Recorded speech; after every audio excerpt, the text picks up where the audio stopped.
शेतकऱ्यांसाठी ठळक बातम्या। राज्यातील जे शेतकरी कर्जमाफीपासून वंचित राहिले होते त्या शेतकऱ्यांना आता सरसकट कर्जमाफी मिळणार आहे। नियमित कर्जफेड करणाऱ्या शेतकऱ्यांना या कर्जमाफी योजनेचा लाभ मिळणार आहे। 6.56 लाख शेतकऱ्यांना कर्जमाफी ठाकरे सरकारच्या काळात करण्यात आली होती। त्यामध्ये बऱ्याच शेतकऱ्यांना कर्जमाफीपासून वंचित राहावं लागलं होतं। अशा शेतकऱ्यांना आता सरसकट कर्जमाफी मिळणार आहे। बातमी आहे, राज्यातील शेतकऱ्यांना शाश्वत सिंचनाची सोय उपलब्ध करून देण्याच्या उद्देशाने आत्महत्याग्रस्त व नक्षलग्रस्त जिल्ह्यात मुख्यमंत्री शाश्वत कृषी सिंचन योजना राबविण्यास दिनांक 19 ऑगस्ट 2019 रोजीच्या शासन निर्णयानुसार मान्यता देण्यात आली होती।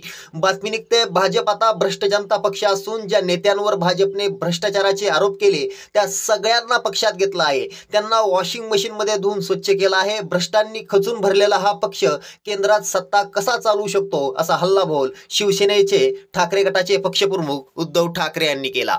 बातमी आहे, राज्यात सोयाबीनची आवक मंदावली असून मागील 4 दिवसापासून बाजारपेठेत विक्रीत चढ उतार दिसून येत आहे।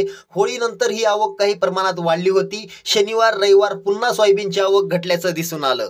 बातमी आहे, आजही राज्यातील अनेक जिल्ह्यामध्ये येलो अलर्ट देण्यात आलेला आहे। विदर्भ आणि मराठवाड्यासह मध्य महाराष्ट्रातही हवामान विभागाने पावसाचा इशारा दिला असून येलो अलर्ट जारी करण्यात आला आहे। सातारा, सोलापूर, धाराशिव, लातूर, नांदेड, नगड, बीड, छत्रपती संभाजीनगर, यवतमाळ, अमरावती, वर्धा, नागपूर, भंडारा, गोंदिया, गडचिरोली, चंद्रपूर, यवतमाळ या जिल्ह्यांमध्ये आज येलो अलर्ट जारी करण्यात आला असून विजांच्या कडकड्यासह आणि वादळी वाऱ्यासह पावसाचा अंदाज वर्तवण्यात आला आहे। बातमी आहे, मराठा आरक्षणाला विरोध करणाऱ्या छगन भुजबळांना नाशिकमधून उमेदवारी दिल्यास त्यांना मराठा क्रांती मोर्चा पराभूत केल्याशिवाय राहणार नाही असा इशारा मराठा क्रांती मोर्चाकडून देण्यात आला।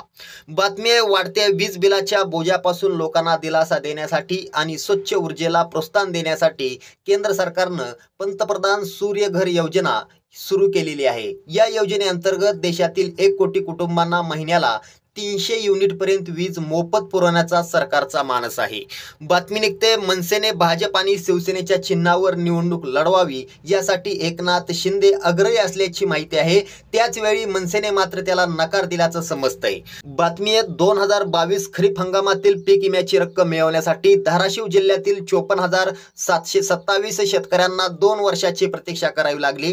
गुरुवारपासून ही रक्कम शेतकऱ्यांच्या खात्यात जमा करण्यात येत आहे। मोहा, पाडोळी, सावरगाव, अनाळा, सलगारा आणि सोनारी या 6 मंडळातील शेतकऱ्यांना या योजनेचा लाभ मिळणार आहे। जिल्हा अधीक्षक कृषी अधिकारी रवींद्र माने यांच्या माहितीनुसार आगामी 2 दिवसात 50 कोटी 50 लाख रुपये शेतकऱ्यांच्या खात्यात जमा केले जातील अशी त्यांनी माहिती दिली। धन्यवाद।